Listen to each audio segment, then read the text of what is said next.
Okay, so basically, looks like that Andrei Sapkowski criticized Netflix for making Geralt look like a joke, which he actually is. I almost seen the first 2 episodes, and he's trying really, really hard to imitate Henry Cavill, but it's just like watching basically the Timu version of Henry Cavill, like for.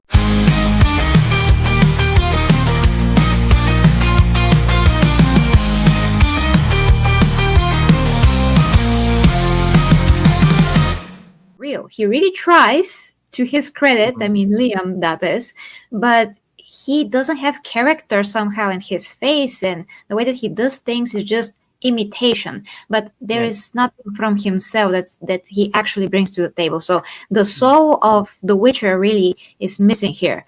That is absolutely the case in whatever way you look at it. Well, I'll tell you this, folks.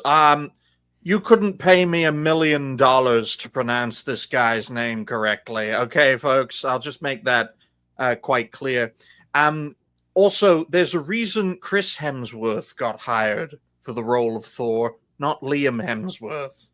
All right? Liam Hemsworth is for the Hunger Games of films, not for... He's not top bill. Let's just put it that way. Chris Hemsworth is top bill as of the making of this live stream. Now, just to let everyone know, the 40K Empress is a big fan of Henry Cavill, so she does have a little bit of a vested interest, but who isn't in this day and age? I feel so sorry for the guy. He actually loves doing what he does. He's like Mel Gibson without any of the controversies. He loves what he does, and he's not remotely God, that's what he looks like? It's like if Tolkien and George Martin merged. But if you just without the beard. Exactly. But if you scroll up just a little so I can see the little words, okay.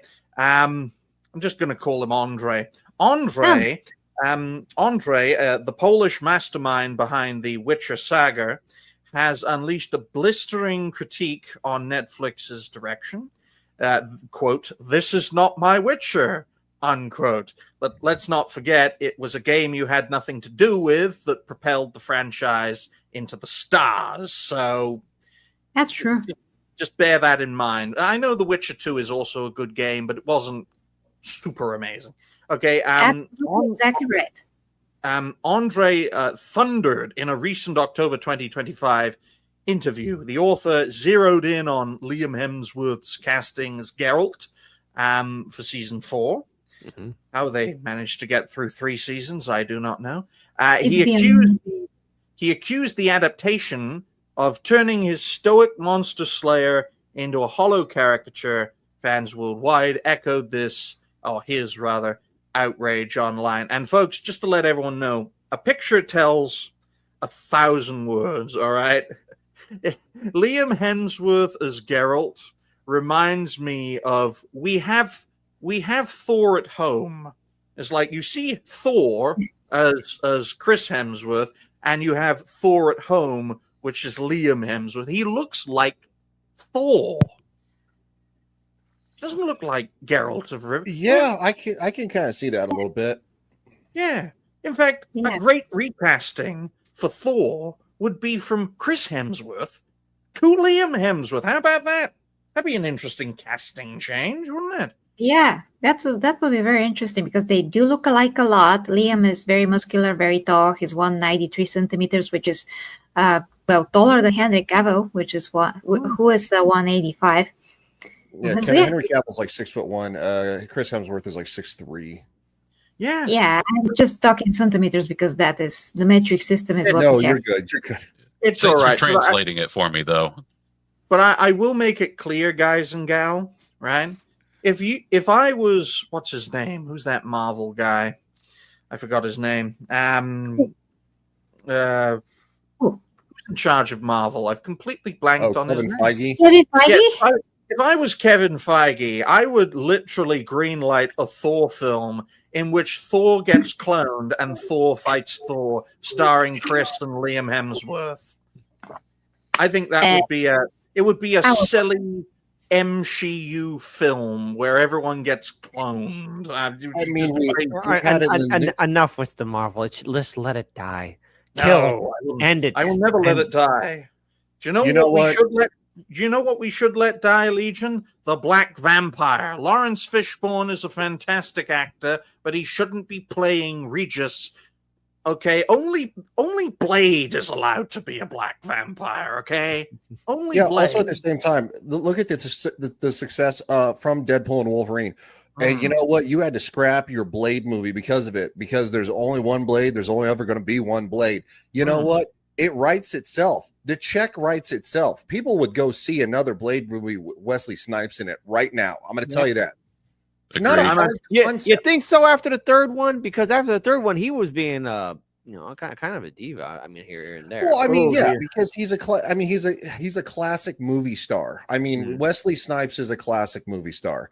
You know, he's one of the, Tom Cruise is the last movie star from that decade, from that period, because, you're going to say, I'm going to go see Tom Cruise in this movie. I'm going to go see Wesley Snipes play this character, so it's, you don't have that for Liam Hemsworth. Let's just put it that way, folks. And when I look at this image, I'm thinking to myself, if I was Andre, because I can't pronounce his actual name, I would be like, look how you massacred my boy. I mean, he didn't even like the video game adaptations of his own story, but there's some good games, man, especially the third one. Hopefully the fourth one will do just as well. Common Nerds is giving a correction. He says, turns out that that's a lie. Him and Ryan B got along great. I just want to acknowledge that. That's Ryan Reynolds. Oh yeah, that whole thing about Blade Trinity. But I will make it clear right here, right now, that Netflix, like they usually do with most of the things they have, they just ruin it. That's why most Netflix shows, Empress, they usually last about 2 seasons. Have you noticed that? Yeah, I hate that. Yeah, I mean, especially if a show. I really love Stranger Things, man. I really love Stranger Things. I hope that the last season is great. But besides Stranger Things, I can't really remember anything on the top of my head that's like really worth watching. I can't even recall. Just here's a question for everyone, and if you don't know the answer, that's perfectly fine. Apart from Stranger Things, what was the last Netflix show that made it to season 4? Cobra Kai. Oh, okay. Well, that's one. Yeah, Cobra started on YouTube though. Okay. Yep, that's one. Cobra Kai has a big following, so that actually is something that is successful and beloved. I think it's why we got that new Karate Kid movie, which didn't do very well. But so we got one so far. Anyone? We got the Witcher, but that's not really okay. Yeah. Technically, it counts. I mean, I really hope that Wednesday is gonna. Unless it's an animated kid series, and the reason that I know this is because I'm a Jurassic Park fan. You had a Jurassic World Camp Cretaceous that had like 6 seasons. It's for kids, but if you like dinosaurs and you want to show it to your nephew or your niece or your son, or your daughter, why don't I boil it down just a little bit then? Okay, it's minuscule. It's basically not many. Most Netflix shows are lucky to get 2 seasons. Usually they have a very good first season, and then the second season everything collapses because the people who made it probably didn't have a vision, and most of them don't.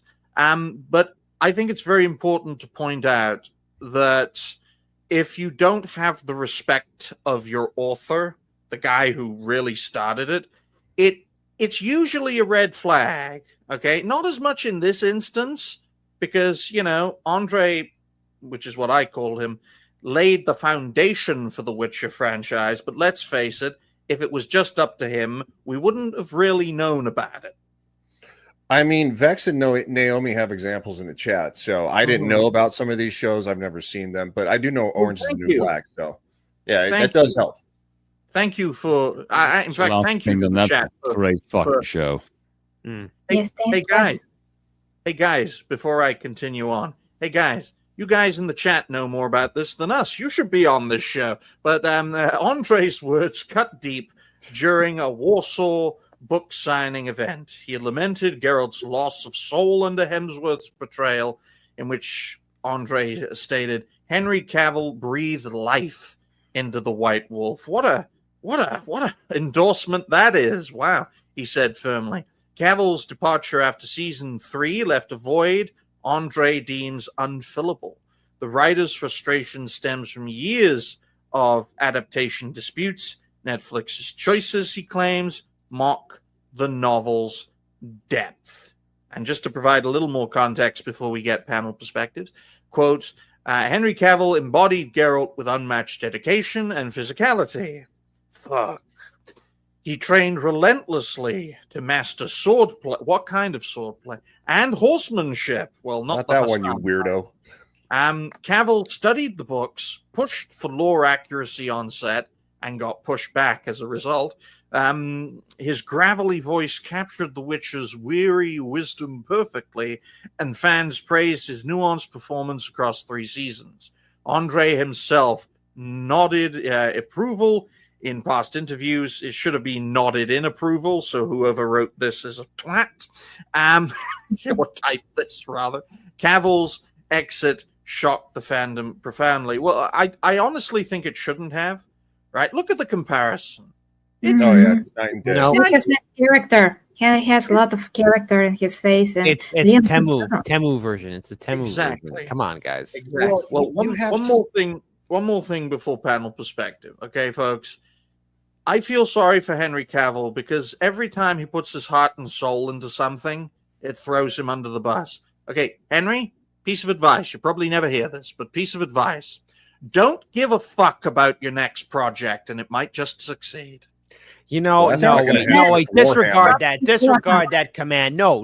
I think it's important to see, because people like to think like, okay, all actors just don't care about the project. I think if people do see like, hey, I care about this project, I care about, what the fans want. I mean, at least Henry Cavill cared about what Witcher fans wanted. I mean, if it were not for him, that series would not be where it's at. I think it's important to actually see actors and and directors who are maybe going to take on, I don't know, a Warhammer 40K project or a Marvel comic or anything of that nature. So they're like, yes, I love this and I'm doing this for the fans and I'm putting all into it. I think it's important to people see that they give an F. Why do you think there's so much disdain for Hollywood and movie entertainment right now? It's because you got people who don't care. I'd rather see people who do care, and then you have more of the building community, not only just regular fans, but worldwide, in which they say like, okay, show us that you care about your movie project. You're just not here for a paycheck, because people want to be entertained and have good stories, not to slop. I think that era is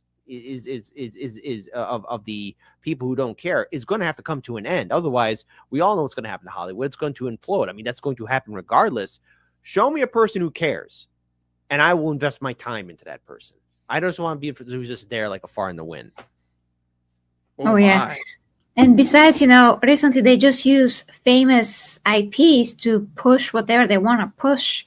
So it's just like a horror movie. The freaking serial killer who is in this case, whoever companies are getting whatever franchise, they're just putting on the skin of the victim and they're just wearing it. That's how it is these days. We have no idea what's an adaptation anymore because we don't have an adaptation. We have something entirely different than adaptation. And just the other week, we watched Princess Bride live with the audience, like we did the watch along. And it's actually one of the perfect examples of adaptation because the author of the book worked directly with the movie guys, the guys that made the movie, the whole thing. Mm-hmm. And they kept super closely to the book. And that was an actual adaptation.